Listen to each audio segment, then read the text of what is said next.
त्याच्यामुळे 10व्या दिवशी गणपती बाप्पांना उचलला आणि कुठे टाकलं? सरोवरामध्ये टाकलं. तर तेव्हापासून ती प्रथा सुरू झाली. पण आता बऱ्याच वेळेला आपण पाहतो, आजकाल तर क्रेनमध्ये असेल किंवा ट्रॅक्टरमध्ये विसर्जन करतात. आता गणपती बाप्पांचं विसर्जन 10व्या दिवशी केलं जातं. पण आपल्याकडे असं झालंय, आजकाल गणपती बाप्पांची स्थापना करायची म्हटलं का तरुण मंडळ गोळा होतं, पैसे जमा करतात, वर्गणी घेतात आणि पत्र्याचं शेड करतात. बरोबर? पत्र्याचं शेड किती करतात तुमच्या इकडं? 2 शेड करतात. 2 शेड म्हणजे कसा करतात माहिती का? पहिला जो शेड असतो गुरुजी, त्याच्यामध्ये गणपती बाप्पांची सुंदर मूर्ती ठेवली जाते, त्याच्यानंतर तिची पूजा वगैरे आरती केली जाते आणि त्याच्याही पाठीमागे एक शेड असतो. समजून घ्या, जाणकार आहात तुम्ही. त्या पाठीमागच्या शेडमध्ये हरिपाठच होतो, काकडाच होतो, गवळणीच होतात, भजनच होतं असं नाही. मी बऱ्याच वेळा पाहिलं त्या मागच्या शेडमध्ये धार्मिक कार्यक्रम होता असं नाही. आणि एक सांगू, मागचा शेड असतो ना दिवसभर बंद असतो, रात्री सुरू असतो विठ्ठल.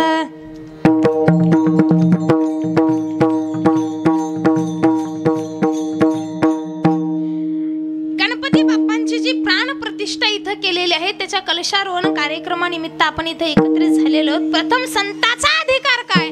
संताने भगवत भक्ती केली, भगवंताची प्राप्ती केली, ती कोणत्या अधिकाराने केली, कोणत्या निष्ठेने केली, हा प्रश्न सर्व शुद्ध साधक मंडळींना पडला. ते साधक होते 5 जण. किती जण होते? बोला बोला, किती? 5 साधक होते. लक्ष द्या बरं का. 5 साधकांना प्रश्न पडला की संताने जी भक्ती केली ती कोणत्या निष्ठेने केली. म्हणून त्याच्यातला पहिला साधक होता धर्मनिष्ठ. पहिला कोणता होता? धर्मनिष्ठ. तो धर्मनिष्ठ साधक उठून उभा राहिला आणि त्या 4 जणांना सांगू लागला, मला माहिती म्हणे संत कोणत्या निष्ठेने भक्ती करतात. 4 जणांनी विचारलं म्हणे कोणत्या निष्ठेने भक्ती करतात? तो पहिला म्हटला संत मात्र धर्मनिष्ठेने भक्ती करतात. कारण संत तुकोबाराय गाथ्यामध्ये काय म्हटले? धर्माचे पालन करणे पाखंड खंडन. काय म्हटले संत? धर्माचे पालन. प्रत्येक माणसाने धर्म जपला पाहिजे. महिला मंडळ, एका प्रश्नाचं उत्तर फक्त तुम्ही द्या. तुम्ही कपाळाला टिकली लावतात, कुंकू लावतात, ही तुमची फॅशन आहे का हा तुमचा धर्म आहे? बरं का फॅशन आहे? काय ट्रेंडिंग वर चाललेलं आहे का? नाही. काय हा धर्म आहे. बरोबर आहे. तुम्हाला नवरा आहे याचं हे काय आहे? लायसन आहे. बरोबर की नाही? आणि ज्यांना नवरा असून ज्यांनी कपाळाला कुंकू टिकली लावली नाही ते आपल्या धर्मामध्ये मोडत नाही. हा आपला काय आहे? धर्म. भागवतामध्ये सांगितले, रामायणामध्ये सांगितले, प्रत्येक स्त्रीने प्रत्येक पुरुषाने आपल्या धर्माचं पालन करावं. म्हणे पहिला म्हटला धर्मनिष्ठ संत. 4 जण म्हटले आम्ही मानणार नाही. कारण काय पाहिजे? पुरावा पाहिजे. बरोबर. काय पाहिजे? पुरावा. इकडे बघा, राजकारणी असो किंवा महाराज असो, कोणीही असो, पण काहीही कार्य करत असताना समाज तुमच्याकडून काय मागतो? पुरावा. आता मी हे बोलते याला काहीतरी आहे. एक सांगू, कीर्तनकाराजवळ, ऐका बरं का, थोडंसं लक्ष देऊन ऐका. कीर्तनकाराजवळ पाहिजे पुरावा आणि कीर्तनकाराजवळ नसेल पुरावा तर तो महाराज जिता पुरावा. विठ्ठल.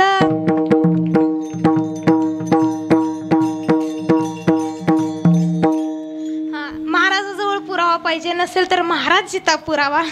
त्याच्यासाठी महाराजाजवळ काय पाहिजे? पुरावा. माझ्याकडे पुरावा आहे. धर्माचे पालन करणे पाखंड खंडन. काय म्हटले तू कोबर? आम्ही धर्मनिष्ठ आहोत. आता दुसरा साधक उठून उभा राहिला म्हणे पहिल्याचं मत तर मला काही माहिती. विठ्ठल विठ्ठल म्हणे पहिल्याचं मत मला पटलं नाही. का? कारण संत धर्मनिष्ठ नाहीत म्हणे. दुसरा म्हटला मला माहितीत म्हणे संत कोणत्या निष्ठेने भक्ती करतात. म्हणे कोणत्या? म्हणे वेद निष्ठेने. संत कशाला एकनिष्ठ आहेत? वेदाला. संत वेदाद्वारे भक्ती करतात आणि भगवान परमात्म्याची प्राप्ती करून घेता. खाली किती बसलेले होते? 4 जण. दुसरा उठून उभा राहिला तरी खाली किती बसलेले जण? 4 जण. ते 4 जण म्हटले काय पाहिजे? पुरावा. हा म्हटला माझ्याजवळ पुरावा आहे की संत वेदाद्वारे भक्ती करता. कारण संत काय म्हटले? वेदाचा तो अर्थ आम्हासीच ठाव एरांनी वहावा भार माथा. संत काय म्हटले? तुम्हाला जर वेदाचं ज्ञान पाहिजे असेल तर तुम्ही आमच्याकडे या. आणि वेदाचं ज्ञान एका संताकडे दिलं जातं. एक सांगू, आपल्या हिंदू राष्ट्र संस्कृतीमध्ये सगळं ज्ञान सोपं आहे. कीर्तनकार होणं सोपं आहे, कथाकार होणं सोपं आहे, महाराज होणं सोपं आहे. सगळं ज्ञान आपल्याला अवगत मिळेल, सहज मिळेल. सहजरित्या कोणत्याही ज्ञानाची प्राप्ती करून घेता येईल. पण एक ज्ञान घेण्यासाठी थोडंसं अवघड आहे, ते म्हणजे वेद. बरं का, वेदाचं ज्ञान इथं दिलं जात नाही. आणि ज्यांच्याकडे दिलं जातं त्यांच्याकडे घेणारा व्यवस्थित असावा लागतो. वेदाचं ज्ञान थोडंसं अनमोल आहे. चला, दुसऱ्याने आपलं मत व्यक्त केलं, तिसरा उठून उभा राहिला, म्हणे मला काही माहीत नाही, कारण संत धर्मनिष्ठही नाही आणि संत वेदनिष्ठही नाही. संतांनी वेदाद्वारे भक्ती करायला सांगितली नाही आणि संतांनी धर्माद्वारेही भक्ती करायला सांगितलेली नाही. म्हणे संत कशाने निष्ठ आहेत हे सांगा.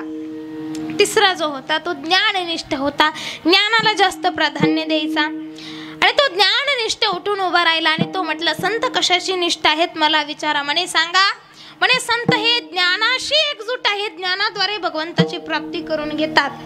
शास्त्रामध्ये भगवान परमात्म्याची प्राप्ती करत असताना मुख्य 2 कारणं सांगितलेले आहेत, 2 उपाय सांगितले आहेत. ज्यांना भगवत प्राप्ती करून घ्यायची त्यांच्याकडे 2च कारण आहेत. पहिला म्हणजे ज्ञान मार्ग आणि दुसरा म्हणजे भक्ती मार्ग. याच्यातला सगळ्यात कठीण ज्ञान मार्ग आहे आणि याच्यातला सगळ्यात सोपा भक्ती मार्ग आहे. तर तो म्हटला संत ज्ञानाद्वारे भक्ती करतात. विष्णुमय जग वैष्णवांचा धर्म. आता विष्णुमय जग, सगळ्या जगामध्ये प्रत्येकामध्ये चराचरामध्ये कशाची, इकडे लक्ष द्या. अहो आपलं कीर्तन एवढं चांगलं सुरू आहे की पावसाला वाटलं आपण पण यावं. विठ्ठल करायचे म्हटलं की हरिप्राप्तीसी उपाय धरावे संताचे ते पाय. येणे साधती तुटती भवाची बंधने. खरे की नाही? काय म्हटले संत? आपल्याला जर भगवत प्राप्ती करायची असेल तर आपल्याला एखाद्या संताचे पाय धरणं गरजेचं आहे. जोपर्यंत आपण एखाद्याच्या संताच्या संगतीत जात नाही, संताची संगत करत नाही, संताच्या चरणाची सेवा करत नाही, तोपर्यंत आपल्याला भगवत प्राप्ती होत नाही. कारण संताचा देवाजवळ आहे वशिला, तो जातो काशीला. ज्याचा संताकडे नाही वशिला तो जाईल बार्शीला. विठ्ठल.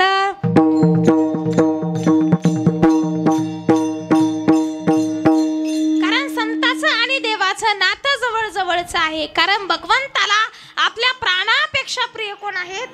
संत आहेत. बरोबर की नाही? आणि जो व्यक्ती भक्ती करतो तो संत बनत असतो. संताचा आकार काही वेगळा असतो का शरीराचा? नाही. देवते संत निमित्त त्या प्रतिमा. संत कोणाला म्हणायचं? देवच खऱ्या अर्थाने संत आहे, पण कलियुग चरम सीमेवरती पोहोचलेला आहे. म्हणून भगवत प्राप्तीसाठी लोकांना कोणाचं तरी मार्गदर्शन असावं म्हणून भगवंताने संताचा अवतार घेतलेला आहे. कारण हे जगाकडे जेव्हा संत येतात, संताचा अवतार कशासाठी आहे? जगाच्या कल्याणा. संताचे विभूती देह कष्टविती परोपकारी. संतांनी कशासाठी अवतार घेतलेला आहे? बुडता हे जन न देखावे डोळा येतो कळवळा. म्हणून या हे जग बुडत आहे, जग अधर्म करत आहे आणि अधर्म करत असलेल्या जगाला भगवत प्राप्ती व्हावी ही दया संतांना येते. कारण संत इथं अवतीर्ण झाले आणि अवतीर्ण झाल्याच्या नंतर संताची दृष्टी या जगाकडे गेली, तेव्हा दृष्टीने ही सृष्टी कशी दिसली? जो देखे सो दुखिया सुखिया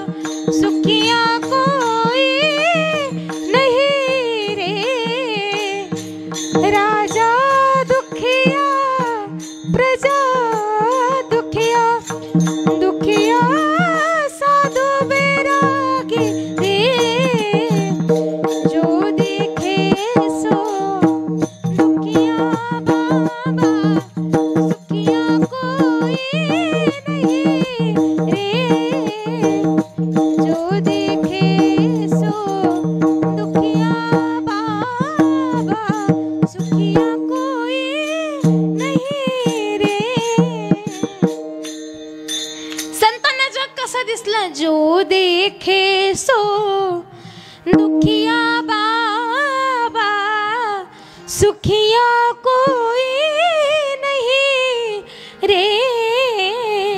जग कसं दिसलं संतांना? ज्याच्याकडे पाहावं त्याच्याकडे दुःख भरलेलं आहे. जगात सुखी कोणी आहे का? ज्याचं लग्न झालं नाही त्याला वाटतं कधी भेटन, ज्याचं लग्न झालं नाही त्याला काय वाटतं? कधी भेटन. आणि ज्याचं लग्न झालंय त्याला वाटतं कधी हातातून निष्ठन. विठ्ठल विठ्ठल.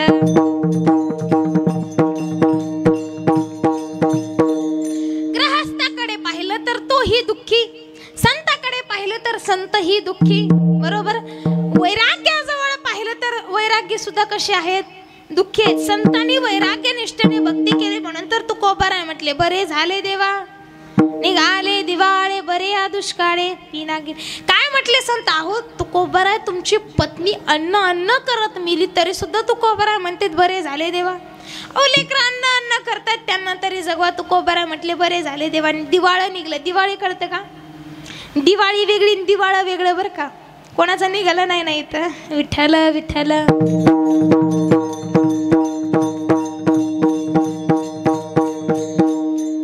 संतांनी या जगाकडे पाहिल्याच्या नंतर हे जग बुडत होतं. संतांना हे आवडलं नाही म्हणून संतांनी दोन्ही हात वरती केले आणि सांगितलं तुम्ही काय करा, त्या भगवान परमात्माची प्राप्ती करा. काही साधक मंडळी म्हटले महाराज त्या भगवान परमात्माची प्राप्ती करण्यासाठी तो भगवान परमात्मा आहे तरी कुठे? संतांनी सांगितलं उभारून हात या जगाला एकच वाक्य सांगितलं की देव सिंहासनावरती बसलेले आहेत. उभारिला हात उभारिला हात जगी जाणविली माता जगी जाणविली माता जगी जाणविली माता जगी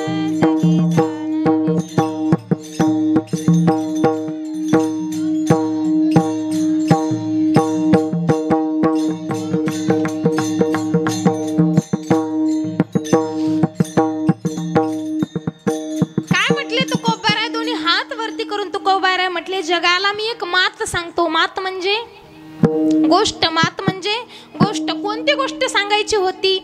देव बैसले सिंहासनी आल्या याचका होय धनी. देव सिंहासनावरती बसलेले आहेत म्हणे. काय पुढे? आल्या याचका. याचक कोण आहे? आपण आहोत. याचक म्हणजे भिकारी. याचक म्हणजे भिकारी. आपण कोण आहोत? देवाच्या द्वारातले भिकारी. आपण सगळे कोण आहोत? भिकारी. एक सांगू, इथं येऊन जो मालिक झाला का तो जगामध्ये भिकारी झाला. इथं येऊन जो मालिक झाला तो जगामध्ये भिकारी झाला आणि इथं येऊन जो भिकारी झाला तो जगामध्ये मालक झाला. विठ्ठला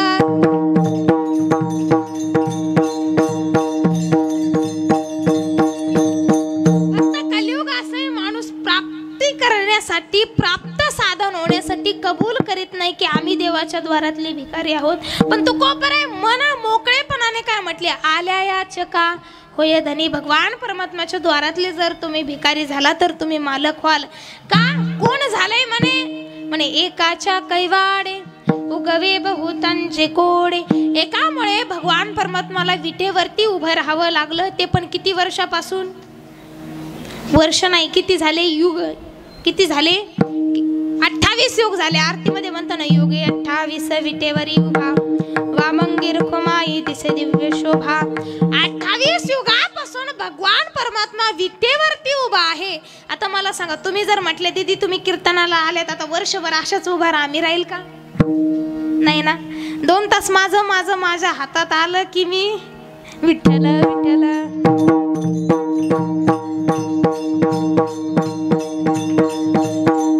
कलयुग कसं आहे माहिती का? बाप बडा ना भैया सबसे बडा रुपया. बरोबर की नाही?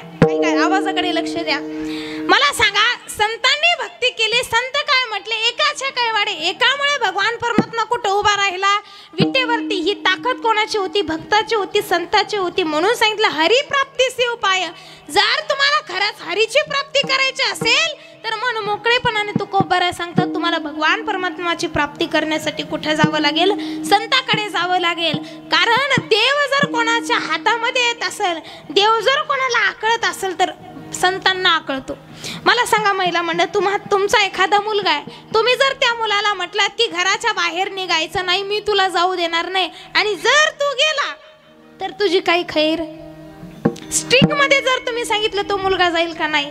तो कोणाला आकळेल? फक्त तुम्हाला. हेच जर शेजारणीने सांगितलं तर नाही. आई वडील सोडून तो कोणाचंही ऐकू शकत नाही. का? कारण मुलगा आई वडिलांच्या अधीन आहे. तसं देव कोणाच्या अधीन आहे? संत जे सांगतात ते भगवान परमात्मा करत असतो. राजस्थानचे एक भक्त आहेत बघा, सूरदासजी. संत सूरदास हे जन्मता आंधळे होते आणि जन्मता आंधळे असल्यामुळे भगवान परमात्म्याची अत्यंत भक्ती होती. आई वडिलांनी घरातून तिरस्कार करून काढून दिला आणि सूरदासजी आपल्या महाराष्ट्रामध्ये आल्याच्या नंतर विठ्ठलाची भक्ती करू लागले. ऐका बरं का, विठ्ठलाची भक्ती करू लागले. आणि विठ्ठलाची भक्ती करत असताना एके दिवशी हातामध्ये विणा घेऊन चिपळ्या घेऊन नाचत नाचत भगवान परमात्माची भक्ती करत असताना एका जंगलामध्ये भटकले. नेत्र होते का, डोळे होते का, नाही. अंध असल्यामुळे जंगलामध्ये वाट विसरले. आणि वाट विसरल्याच्या नंतर समोर मोठं खड्डं होतं आणि त्या खड्ड्यामध्ये पडणार. सूरदासजी चलत होते, खड्ड्यामध्ये पडणार. आपल्या देवाला दया आली, विठ्ठलाला काय आली, दया आली. भगवान परमात्माने विटेवरून उडी टाकली. रुक्मिणी मातेने विचारलं, देवा तुमची अशी अवस्था तेव्हाच होते जेव्हा एखाद्या भगवंताच्या भक्तावरती संकट येतं, एखाद्या संतावरती संकट येतं. असा कोण भक्त आहे बरं तुमचा ज्याच्यावरती संकट आले आणि संकट आल्याच्या नंतर तुम्ही विटेवरून खाली उतरलात, तुम्ही उडी टाकली. म्हणे माझा एक भक्त आहे रुक्मिणी, आता काही मला विचारू नको, मला तिथं जाण्याची घाई. भगवान परमात्मा जंगलामध्ये प्रकट झाला आणि प्रकट झाल्याच्या नंतर सुद्धा सूरदासजींचा हात धरला. काय धरला, हात धरला. आणि हात धरल्याच्या नंतर म्हटले, पुढे जाऊ नको, माग हो. सूरदासजी म्हटले, एवढ्या घनदाट अरण्यामध्ये आतापर्यंत मला एखाद्या पशुचा पक्ष्याचा देखील आवाज आला नाही आणि इथं अचानक एखादा माणूस येऊन कसं काय म्हणू शकतो. त्यांना वाटलं हा नक्की देव असावा. म्हणून सूरदासजी म्हटलं, तू कोण आहे. त्यावेळेला भगवान परमात्माने आपला अवतार बदलला आणि सांगितलं, मी गुराखी, मी गायी सांभाळणार आहे, मी म्हैस सांभाळणार आहे. पण ऐक वेड्या, समोर जाऊ नको, समोर मोठा खड्डा आहे, तू पाठीमागो.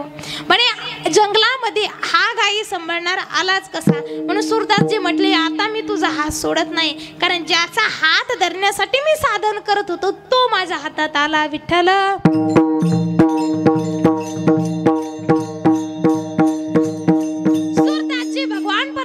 सूरदासजींना हात धरला आणि सूरदासजी भगवान परमात्माचा हात काही सोडेना. आता देवाला निघायची घाई होती. देव म्हटले, हे बघ, अरे वेड्या, माझा हात सोड. सूरदासजी म्हटले, हात सोडणार नाही. त्यावेळेला भगवान परमात्माने आपल्या हाताला झटका दिला आणि जसा झटका दिला तसा हात सुटला. हात सुटल्याच्या नंतर सूरदासजी त्या ठिकाणी भगवान परमात्माला बोलू लागले, सांगू लागले. म्हणे, अरे ऐक देवा, हाताला झटका देऊन तू हात सोडला. एक वेळेस माझ्यापासून तू शरीरापासून दूर झाला, पण माझ्या हृदयामध्ये जे मी तुला स्थान दिलेलं आहे त्या हृदयातला तू कधी निघून जाशील.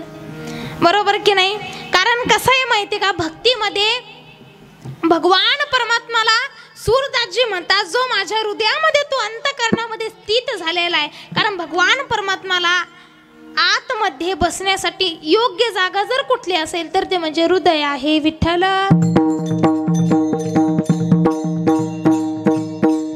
प्रत्येक संतांनी भगवान परमात्माची भक्ती केली, प्राप्ती करून घेतली. प्राप्ती केल्याच्या नंतर स्थान कुठे दिलं, हृदयामध्ये दिलं. बरोबर की नाही.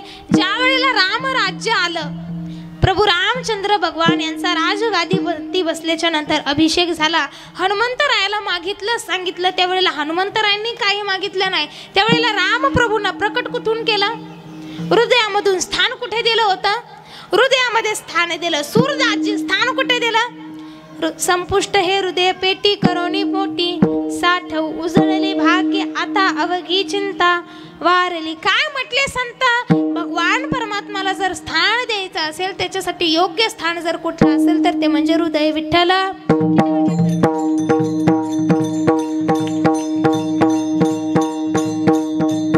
म्हणून संत काय म्हटले, त्या भगवान परमात्माला शरण जा, कारण शरण झाल्याच्या नंतर तुमचे सगळे दुःख जाते नसो. सर्व संतांनी जी भक्ती केली, ज्या निष्ठेने केली, ती भक्ती रूपाने भक्ती केली. परंतु ऐका, मग धर्मनिष्ठेने संत वागले आणि संतांनी उपदेश करत असताना इथं 2 जण आहेत उपदेशाला. थोडस लक्ष द्या, किती जणांना उपदेश केलाय संतांनी. बरोबर, इथं 2 जण मांडलेले आहेत. पहिले म्हणजे पशु आणि दुसरा म्हणजे माणूस. संतांनी पशु पक्ष्यांना उपदेश केला का, नाही केला. बरोबर की नाही. तुम्ही जेव्हा लहान होते, तुम्ही शाळेत जात असतात, तुम्हाला एखादी चिमणी दिसली, तुम्ही त्याला म्हटले का चल बरं शाळेत. एखादी तुमची मैत्रीण दिसली, त्याला म्हटलं का बरं, का बरं. पशुमध्ये आणि माणसामध्ये अंतर आहे. संतांनी पशु पक्षाला उपदेश केला का बरं केला नाही, कारण पशु काय पाप पुण्य जाणती, उत्तम मध्यम भोग भोगिती. ज्ञानोबराय हरिपाठामध्ये म्हणतात, ते जीव जंतुंसी केवी कळे. काय म्हटले, ते जीव जंतुंसी, ते जीव जंतुंसी केवी कळे, म्हणजे जीव जंतू पशु पक्षी यांना काही कळत नाही. आणि पशूंना जर पाप पुण्य यांच्यामधील अंतर कळत असतं तर आतापर्यंत सगळ्यात मोठे भगवत भक्त तेच असते. विठ्ठल